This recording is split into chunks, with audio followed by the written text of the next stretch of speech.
Um, so thank you everybody for joining. I think that this beautiful night, the beautiful climate may have impacted who actually showed up versus signed up, but we're long overdue and we have to enjoy every nice day we have, right?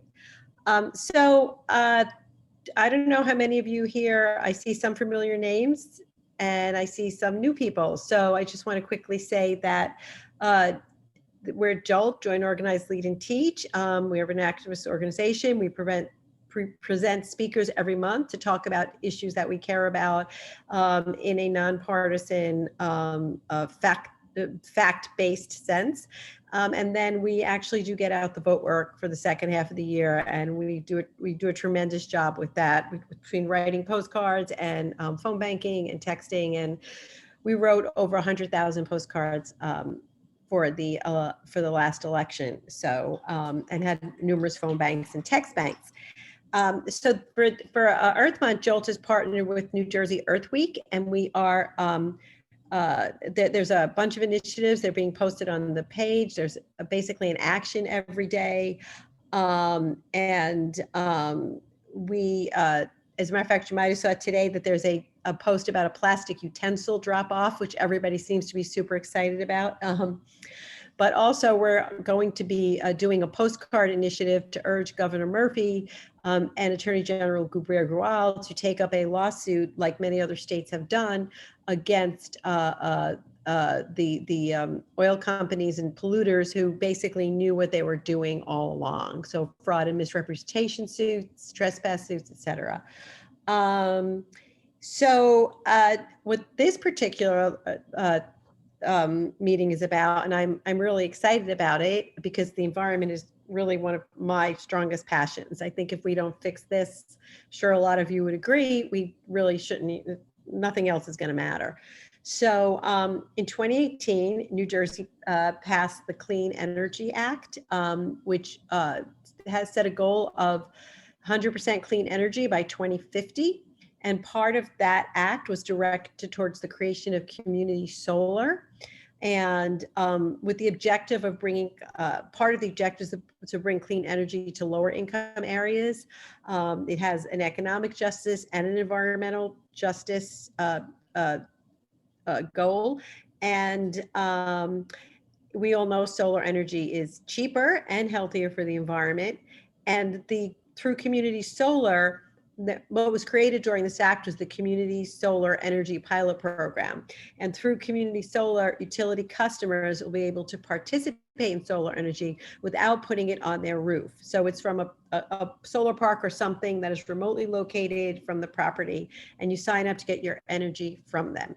So we have, to tell us about this tonight, we've Kevin Dunshee, and Kevin had a full career in finance before this. And he also, while in finance, was the head of the task force on environmental, sustainable, and government investing, impact investing, which has become a very hot sector for investing. And he also founded his own consulting company in 2012, Ask Consulting.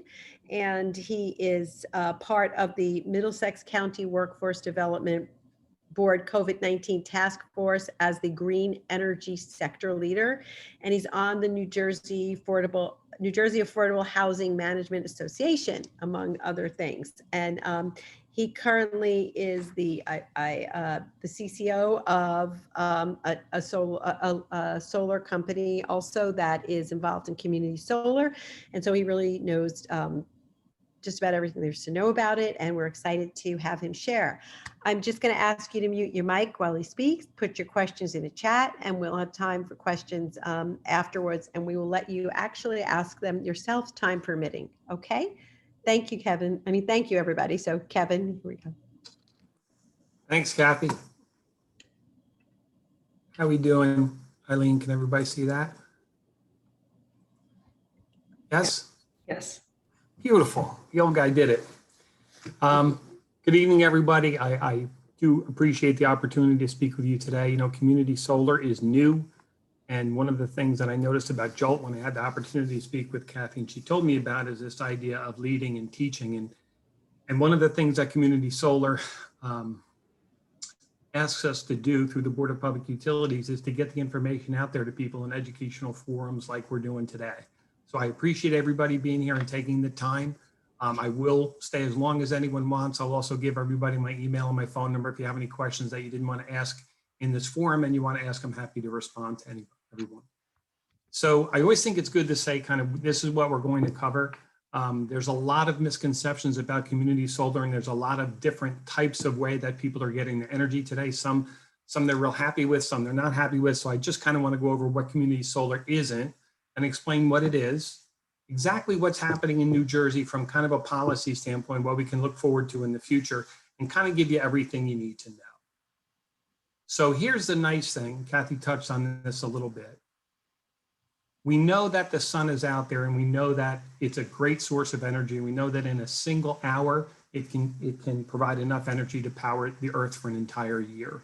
The question has always been, how do we use that energy to battle against climate change? For a while, it was, how are we going to use it to drop energy prices and to do things differently? Really now, the focus with solar in New Jersey particularly is about climate change. So we'll talk a little bit about that. So with solar energy and with community solar, education is critical. So I'm going to show you the 4 ways quickly that you can get solar in New Jersey. So I show you what community solar is not. The first we all know about, you can put solar panels on your roof. We're going to talk a little bit about that because that's kind of the old way. The second is you can get it through third-party energy. So everyone here is probably, whether or not you're aware of it, been touched at some point in time by third-party energy. When electric companies got deregulated, everybody was in the energy business. I had friends and colleagues trying to sell me electricity. And some of the struggles with third-party energy is what happens is a company goes out, they buy electricity on the open market, and electricity is sold on the market just like stocks and bonds. They buy it cheaper than what we have it here for New Jersey, and then they sell it to people. And they have you enter into a contract, and the contract can be 1, 3, 4, 5 years. The longer the contract, the lower the rate. And what happened with some people is there were escalators in their contract, and suddenly they were paying more than they were with JCP&L and PSE&G, and they were in a contract they didn't like being locked in. And they also didn't like the constant pressure in the phone calls. The third is energy aggregation. And this is Piscataway, for example, and Pennsauken are 2 townships that did this. If we think about those same companies that are buying electricity, instead of buying it for individual homes, they're buying it for entire townships. And what the municipalities did is they said to their constituents, okay, we're buying this electricity cheaper, and we're going to provide this to you, and you have to opt out if you don't want it.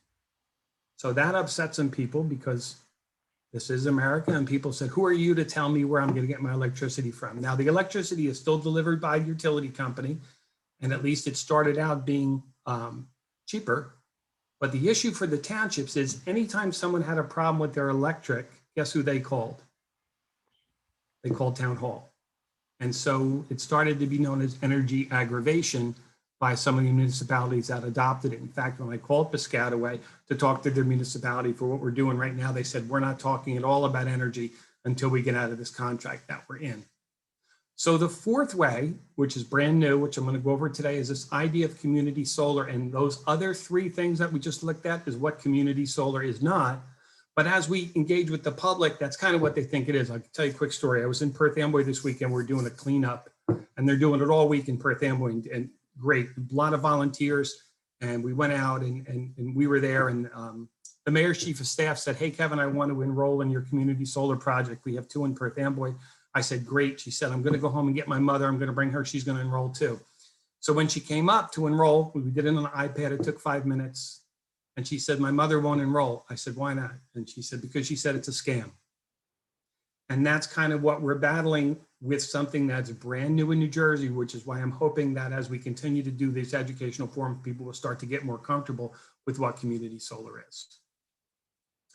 So in January of 2020, Governor Murphy unveiled the Energy Master Plan. As part of that, to Kathy's point, was this idea of community solar, which is part of the Clean Energy Act of 2018, but nothing really happened until 2019, as sometimes happened. They were getting all their ducks in a row. But they started a community solar program in New Jersey. We had never had one before. Other states have them. I believe there's 40 states that have some form of community solar projects that are up and operational, although they don't still have community solar plans. What I liked about what the state did is they put certain criteria on this. They said you have to engage with the community. You have to sell your electricity, the majority of it, to low and moderate income households. You have to do job training. It was I think well thought out, and to our point, as a developer who's working in New Jersey, we think they did a wonderful job with it.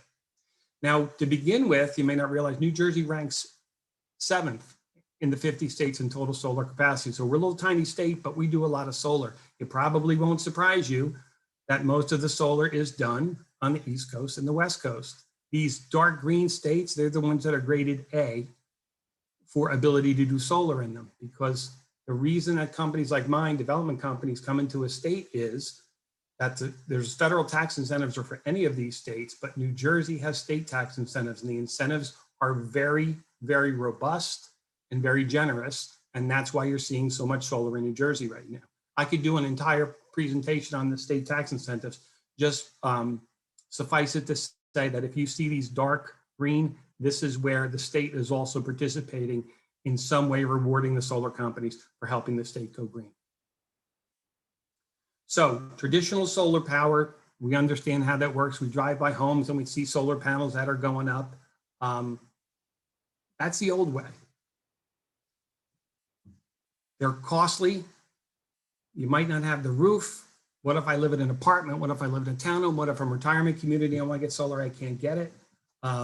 Some can't have them because of shading, because of trees. Again, because the roof's not bad, because they don't qualify for the financing for it. So it really wasn't access for all.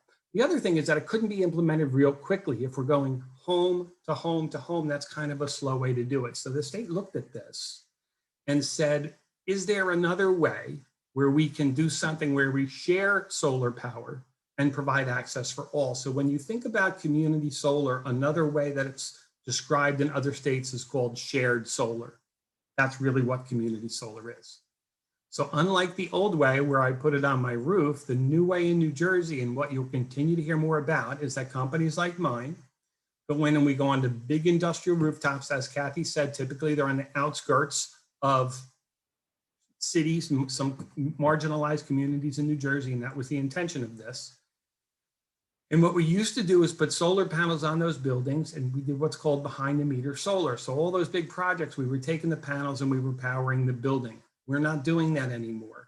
Today, we're putting the solar panels on the building and we're sending the power to PSE&G or to JCP&L.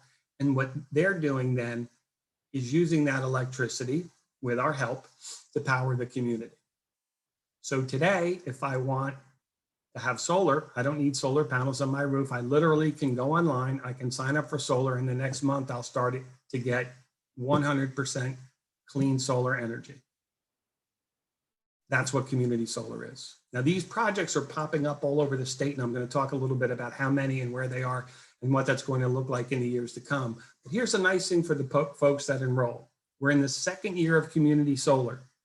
Most companies, in order to qualify, because it's very competitive, are going to be offering, as we are, 20% discounts on a guaranteed basis to anybody that enrolls. So think about this for a second. I can go online, I can enroll in solar, and let's look at this house. Let's say this is the Joneses here. Really what's happening is if the Joneses enroll, I'm looking at this and saying, well, we need these 3 panels. We're reserving those 3 panels for the Joneses house, even though those panels aren't on their roof.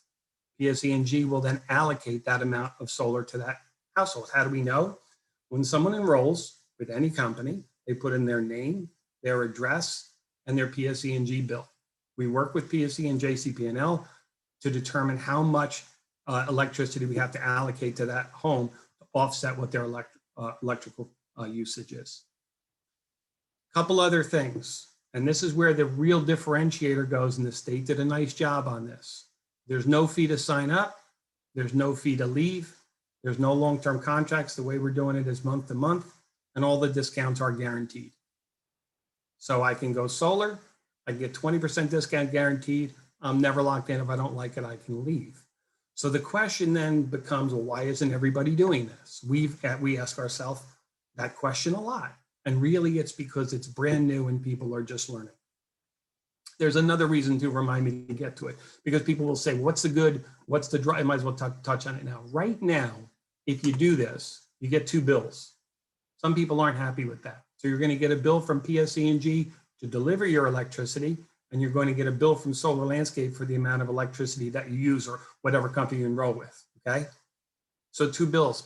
Ultimately, what's going to happen in the next probably 90 days is the state is going to go to bill consolidation like they do with third-party energy. So everything will be on one bill. At that point, I can't see a drawback to this because of the flexibility of getting in and out.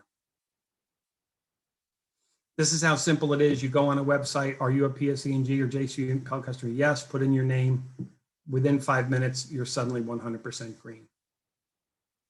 So just to recap before I go further, the whole idea of this is environmental justice. So think about what we're doing. I talked about Perth Amboy. We put 2 huge community solar projects on the outside of Perth Amboy. We're cleaning up the environment, and we're providing any homeowner up to 1,100 homes in New Jersey discounted electricity, job training, and community engagement with nonprofit organizations and housing authorities. So it's access for all. 51% of the electricity that we generate on these rooftops must be sold to low and moderate income households. Any developer that did not agree to this in the first round applications was disqualified. They did not get awarded projects. We're guaranteeing 20% discount across the board. Pretty much everybody's doing that. There's no long-term contracts. And what we do is partner with local nonprofit organizations to help them with their fundraising, to have them help us educate people about subscribers. So that's the whole idea of community. What they're saying in Perth Amboy, because we'll be there all week doing the cleanups, is it's energy made in Perth Amboy for Perth Amboy. So the way that the state rolled this out, Kathy mentioned this, it's a 3-year pilot program. So what they're going to do is look at 3 years of data, determine what worked and didn't work, and then come out with a kind of a finalized and permanent community solar program for New Jersey. So I'll just give you a real brief 1, 2, 3 of what happened the first 3 years so you can see the success and how it's growing. So in year 1, the state allocated 75 megawatts of projects. To give you an idea, our company got 20 megawatts. That's about 33 football fields. So figure this is 120, 130 football field size community solar arrays that are going up based on year 1 of community solar. Okay. Now, where do the projects go? The state did a nice job. They don't want, we're in New Jersey, we don't have a lot of land. So they're saying no farmland. Those projects can go on rooftop. That gets an A, and the check mark from the state. Brown fields, check, that's contaminated land. Landfills, check, that's what they're looking for.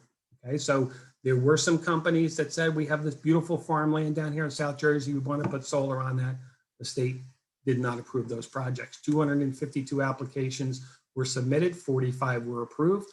Just announced a couple weeks ago, week and a half ago, year 2 community solar, 150 megawatts were allocated, right? So 250 some odd football field size projects, 410 applications. We don't know how many were approved yet. We probably will find out at the end of May, beginning of June, how many of these projects were allocated and who was awarded the projects. It's highly, highly competitive.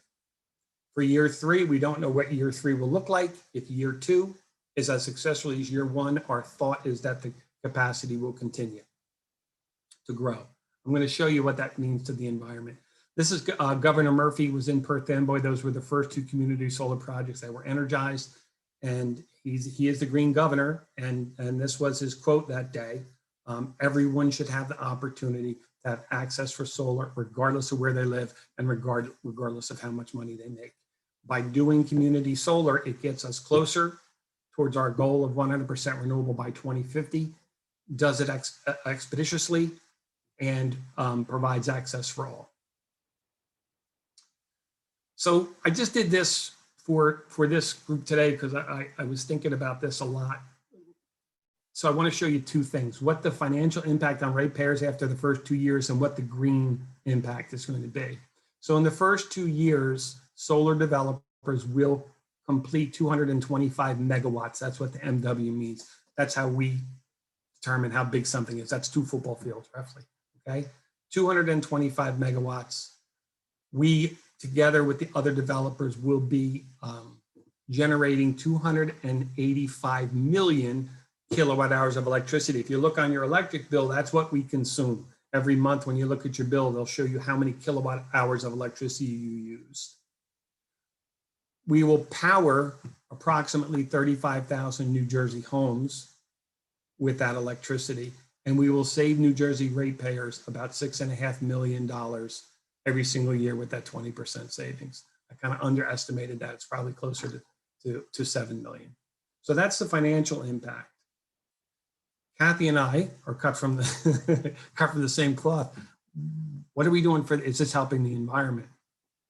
So there's a cool website, the epa.gov/energy/greenhouse gas equivalency calculator. Just if you just do EPA greenhouse gas calculator, you can put in any amount you want and it'll calculate for you. So I put in this 285 million and I said, what does that mean in New Jersey 2.5 years or 3 years from now when all these projects are finally complete? It's as if we took 500 million cars off the road every single year in terms of the pollution that's not going into the air because of these projects. An easier way to think of that is every year, because of these projects after they're completed, will prevent more than 200,000 metric tons of carbon dioxide from entering the atmosphere. What is that? Carbon dioxide, you know, there's a debate of in and of itself how toxic it is. What it does is it causes climate change. It is the direct cause of climate change. So just what we're doing here in New Jersey, just with community solar, that's not the other solar that's on people's homes, which still will probably be more than what we're doing, right? 200,000 metric tons of carbon dioxide. We are truly, I believe, as a state, on our way towards that goal. We do a lot of job training in my company, and we do a lot of hiring and continue to do some hiring, working with Edison Job Corps and some others, as are other developers. The whole idea here is that there's tremendous growth in the green energy sector. So our goal with what we're trying to do here, along with other developers, is to create a more diverse workforce. So we're working with nonprofit organizations to help identify potential employees for us, both on the community engagement, engineering, and the solar installation jobs that we're offering. Solar installation, it's hard. You're out in the elements, in the cold, and in the heat in the summer, but our solar installers make $63 an hour, and that is a family sustainable wage. And Kathy and I think, talked about this a little bit. And we just both thought, well, you know, maybe we could still get up on the roof. Who knows? We've got energy, but $63 an hour is a nice. Now, do they work all the time? No, they do have some time off because of snow or rain or something like that. But it is a nice opportunity. Difficult work, it's a nice opportunity. Jobs in solar are, we've got 4 or 5 attorneys that work, 5 or 6 people are in finance. Just to give you an idea in terms of growth, a few years ago, we were 25 people, we're over 100 now. And this is not just my company, this is happening across New Jersey with solar companies because of the growth. So what the state is doing, to their credit, is they're saying, okay, you're growing. Show us how you're benefiting folks in our community with your growth. Show us how you're benefiting folks in our community with the cost savings, and show us how you're benefiting the community with their environmental impact. So the renewable future in New Jersey, we're going to continue to have a strong commitment to renewables. It's something that our state has done now for years.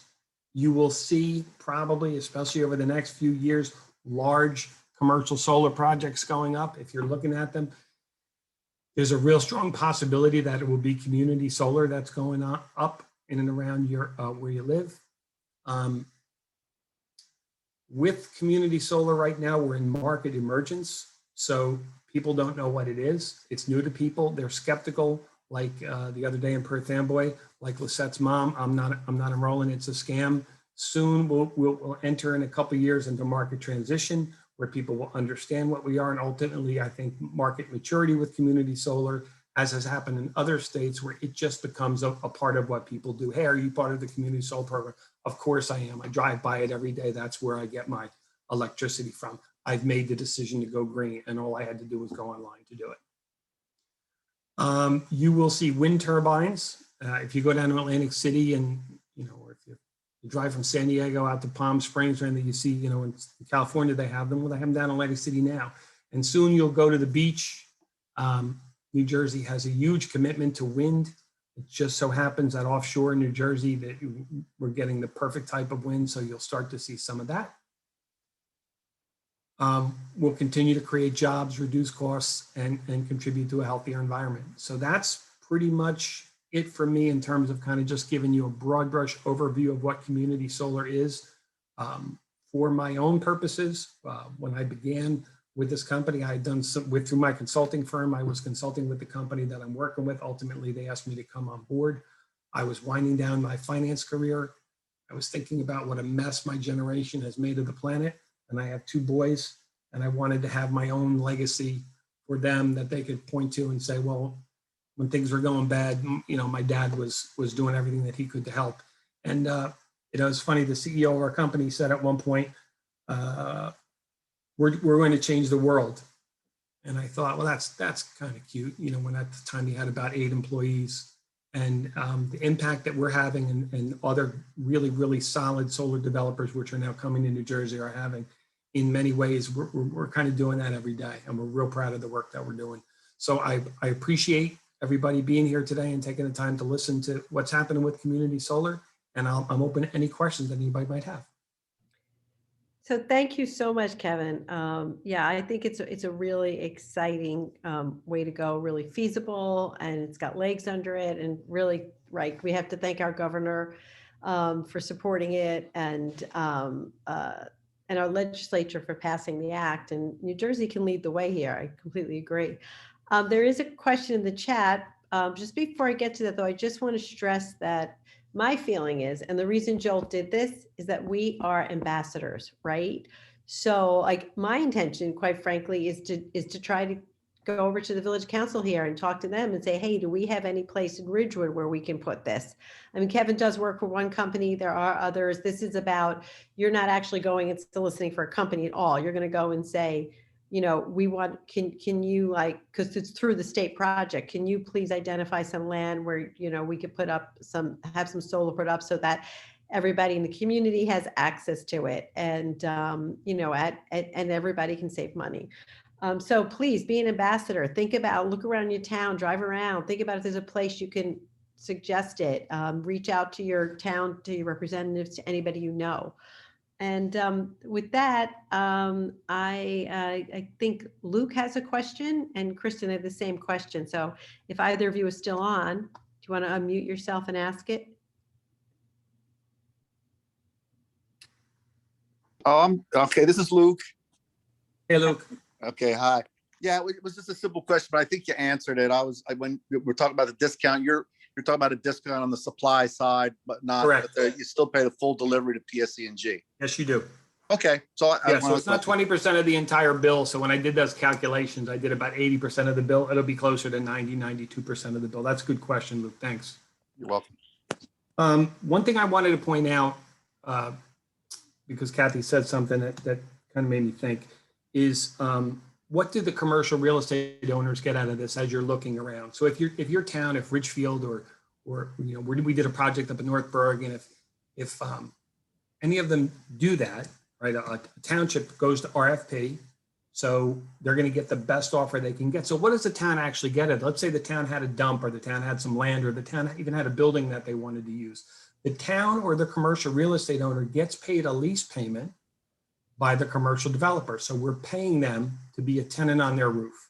So for example, to give you an idea, the 2 projects in Perth Amboy, we pay Duke Realty like $360,000 a year just to be on the rooftop. We're a tenant. And the way that the state did this is they have to sign with us a 20-year agreement to allow us to stay on their roof. And then they have to have a solar non-disturbance agreement, which says if they sell the building, whoever the new owner is has to allow us to stay on there for the full 20-year term. So we're renting the roof for 20 years to produce electricity for the community. One final thing, Kath, the way that these projects work, for example, we are in Bergen County, and with the one project that we built in Bergen County, we can sell to anybody in Bergen County, not just the municipality. It'll be more difficult to get a project approved like that in year 2, to Kathy's point. Pretty much what the state wants is, if you have a project in Perth Amboy, they want Perth Amboy subscribed to that project. Woodbridge, they want Woodbridge. So it's going to be more difficult to do that. They allow us on our applications to say where we're going to sell the electricity. Municipality, bordering municipalities, or county and bordering counties. The more narrow you get, the higher they score you. And because it's so competitive, people are going to get more and more narrow with what they're doing. So they want to really make it community based. Thank you. So Liz, do you want to, I think it's Liz, but that doesn't look like Liz, but do you want to, there you are. Hi. Do you want to unmute and ask a question? Sure. Yeah. Sorry, I typed it out. It's pretty long. So we have an electric car. We have a Tesla, right? And maybe someday we'll have more than one electric car. Who knows? And so far, we found our costs for electricity to be pretty high, right? So we don't know what to do about that. And I guess there are 2 parts to the question. Would you really not recommend people like us to have rooftop plus batteries? Because that would clearly, we would those electrons would go straight into the car, and presumably that would save us money over time. Right. And then I guess the second part of the question is, we called PSE&G back when we got the car originally, asking if we should switch to a net metered, off-peak time power plan. And the woman on the phone was like, nope. The costs, because she said the costs for the on-peak hours are so high that you would end up paying more. And we just took her at her word. Maybe that was dumb. So I guess, 2 parts there. Like, does rooftop even make sense for people who have high electricity needs, like, us, because of the car? And I don't know, net metering in New Jersey. Well, let me see if I can unpack that a little bit. The battery part, I would hold off on, simply because I think within the next couple of years, you're going to see the same types of incentives for batteries that you see for solar. Right now, if you were going to do solar, there's not a better time to do it. Solar on your rooftop. But solar on your rooftop only makes sense if there's 2 ways to do it. You can own the solar on your rooftop yourself, which means you're going to pay for it and finance it. Okay. And if you can use the tax incentives for that, which is a dollar for dollar tax credit. So say your system costs $10,000, you have $2,600 as a credit, not a deduction, a credit, 85% tax deduction, and the transition RECs, the T-RECs that the state is offering. So truly, if you bought the system and could use the tax incentives, that system, 3.5 or 4, probably 4 years. We don't do residential, but 4 to 5 years tops, that system is paid for, and now you're making free electricity. So the point is, if you can use the incentives, by all means. If you want to email me, and I'm happy to, we don't do residential, and truly, all I could do is offer some guidance if but yeah, the other way to do it is, now you're not going to pay for the system, maybe you can't use it, or you don't want the cash outlay, in which case the company, the developer, pays for everything. And then if you're paying 13 cents a kilowatt hour, they say, well, we'll sell it to you for 8. So you're saving, you have the panels on your roof, it didn't cost you anything, they maintain it, they own it, and you just save every month. That's the other way to do residential. The key there is, because the incentives are so good, you can negotiate with the person and go one against the other and say, well, they're going to give me 8, will you sell to me for 6? And companies will really do it cheaply. I mean, we are doing Asbury Park schools, we're selling the electricity to them for 0 cents a kilowatt. We're not charging them for the electricity. With the project we're doing, the schools will get free electricity. That's kind of a cool story.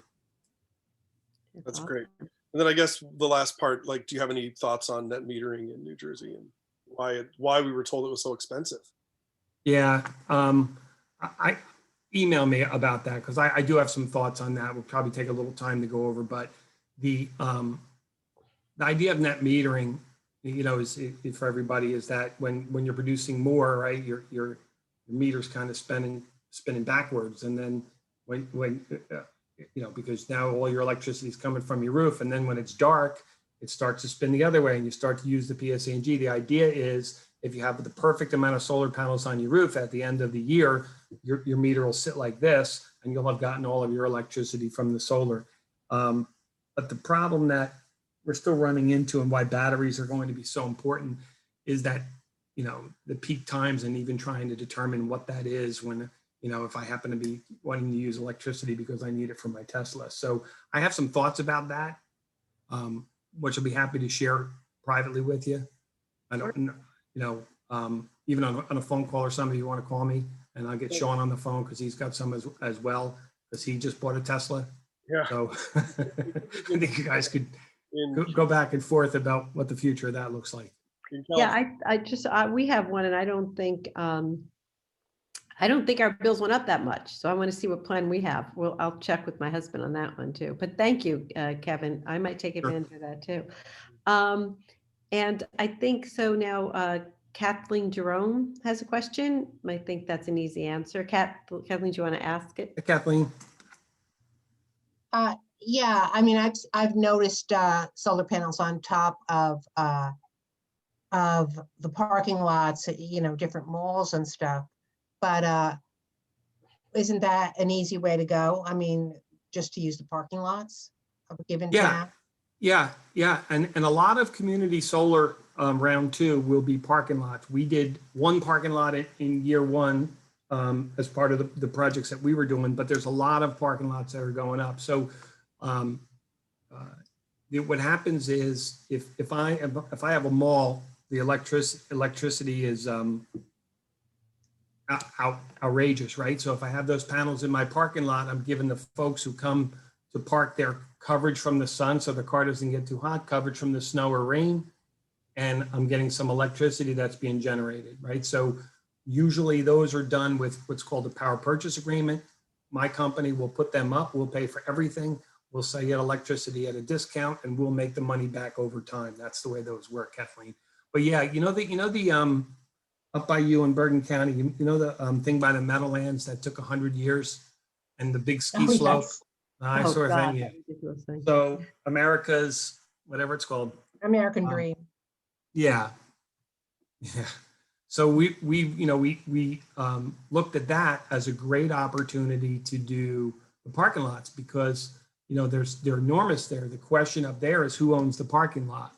So the parking lot itself might be leased, it might not be owned by the people who own the property. So there's a lot of moving parts and things like that. But I think that you will see in the next 3 years, some of the towns, you won't believe the amount of solar carports that go up, to your point. Yeah. Yeah, and a quick And note you- of that, I just got back from Austin, and they had, in the airport, they had a carport that was powering the community. So it was an airport parking lot car. It's just so, it's also like almost brainless. Like, it doesn't understand why we even have to discuss this. I think, you know, I mean, it's just, we just need to do it. Sally Coda has a question too now. Yeah, Hi, hi Sally. Kathy, hi Kevin. Sally. Hi, Sally. Hi, my husband and I own a commercial building in Mawa that we have our business in, and it's 54,000 square feet. So I'm just wondering, what's the typical size of commercial property that you do this on? And if that was something we were interested in our commercial building, is that something we initiate with somebody like you or with the municipality? Yeah, no, you wouldn't. If it's your building, then you would initiate it with a solar developer, not with the township. So then the township gets circled in later when we go to the municipality to let them know and to try to get their support, which we ended up getting about 26 resolutions from townships who got completely behind this. The interesting thing about your particular question is there's a little bit of a caveat to that. If you're in a building that uses a lot of electricity, it might make sense for you to have the developer put the solar panels on at their expense and just sell you discount electricity. If you don't use a lot of electricity, then it might make more sense to rent the roof to them. So for example, in schools, they use so much electricity, it always makes sense for them to enter into a power purchase agreement. So that's where a developer comes, they put the panels on your roof and they say, we own the panels, we'll maintain the panels, we're selling you the electricity. Here's the amount we're guaranteeing we're going to sell it to you. It'll never be any more than that.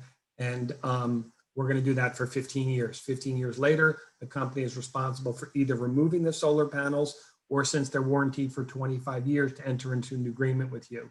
So it really depends upon your electricity usage. Okay. And then also what you're going to do with the building. So if you thought at some point in time you might sell the building, you might not want to do it, because the person who's buying the building might want to, knock it down or build up on it. And they wouldn't be able to do that with the solar panels without satisfying the developer. So there's a lot that goes into it. Yeah, but mostly it's going to be about your electricity. So how do you do that type of evaluation? I mean, we obviously use electricity. I'm not sure what's a lot. So the developers will do that for you. They'll give you a complete breakdown and say, here's how much a power purchase agreement will save you. It'll save you $40,000, $50,000, $60,000 a year. And community solar will pay you, $30,000 a year. So this cost savings is more than the roof rent you will get. That's typically what they do. Right. Yeah, Sally, you could, Kevin's email's on there. I'm sure. Yes. Yeah. I'll contact you separately. Yeah. Thank you. All right. Happy to help. And Heidi has a question. Heidi Riley. Hi. Hi, Yeah, Heidi. I was just on a smaller community that doesn't have a lot of large commercial properties, maybe a few schools, and the municipal complex is not that big. Can they still benefit from this program? They can, because most of the projects in year 2, they won't be county or neighboring county, but there will be municipality and neighboring municipality. I think developers are a little reticent to just say we'll only do it in the municipality that we're building the project, unless it's a big municipality, like Pennsauken's a big one that we're doing, or if we were doing a project in Newark or somewhere like that. But if I'm doing a project up in Bergen County, and let's say I'm, or Hudson County or something like that, and I'm doing Secaucus, I might want to do Secaucus and any township that borders on it.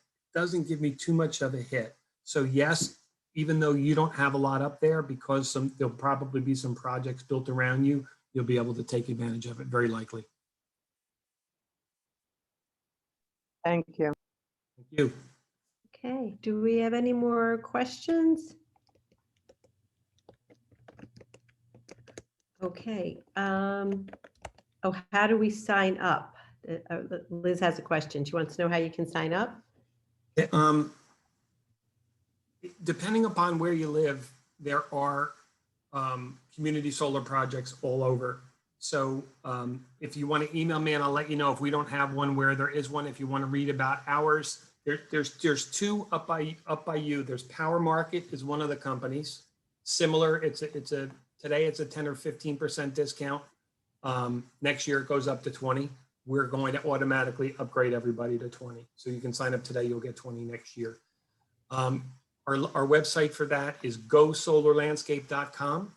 And even if you just want to go on that site to kind of read that, there's a good Q&A there about community solar and how it works. Feel free to do that. And of course, if with any of these, if you do sign up, you're really not locked in for a long period of time. We have projects in Bergen County. We have projects in Hudson County.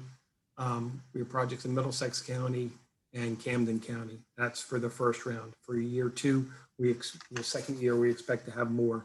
But they'll be popping up, and I truly would look and I'd compare and see which one is more to your liking. Okay.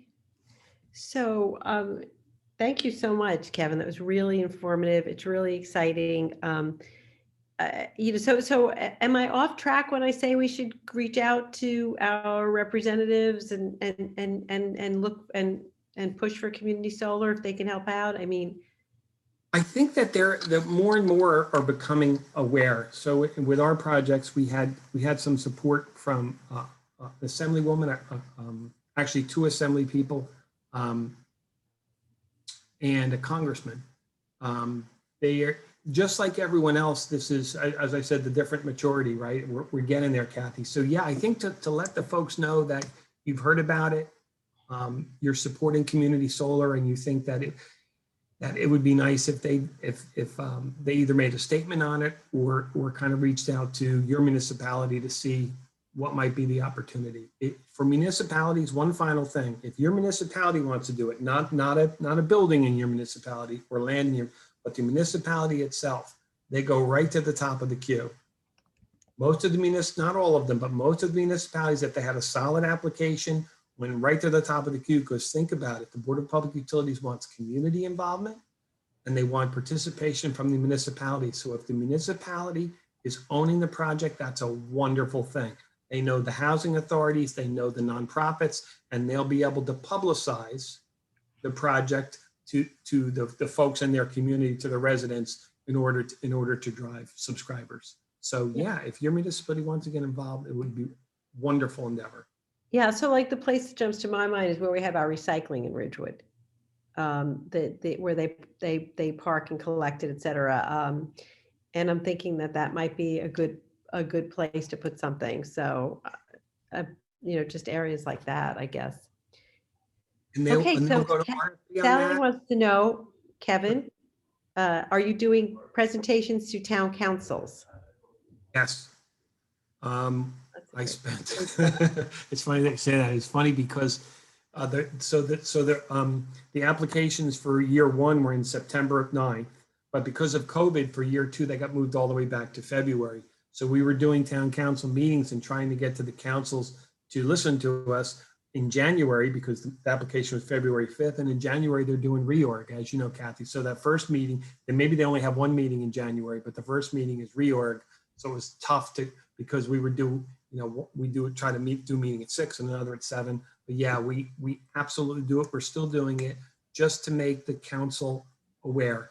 And remember something, a lot of councils, those aren't full-time folks. They have full-time jobs, they have families and everything else. It's kind of impossible for them to have their arms around everything. So they've been real grateful when we've done the presentations.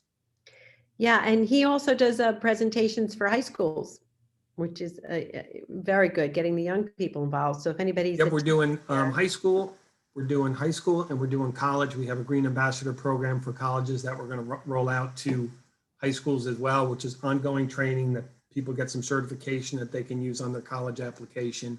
And then, of course, we're doing the job training in about 6 or 7 locations across New Jersey. I love that Green Ambassadors program. And I guess, would you give your presentation to the Board of Freeholders if we could get them in Bergen County? That would be, yeah, that'd be wonderful. Even if they said, sum it up in 5 minutes, you can't be so effusive. I'm happy to do that because I know how busy they are. That'd be great, Kathy. Thank you. Yeah, it's great. All right. Well, I think, what time is it now? My phone is down, but I think we're just about out of time. I really appreciate everybody coming. Kevin, I really appreciate this. I want to continue the conversation. Sure, thank you. Thanks, everybody. Thank you.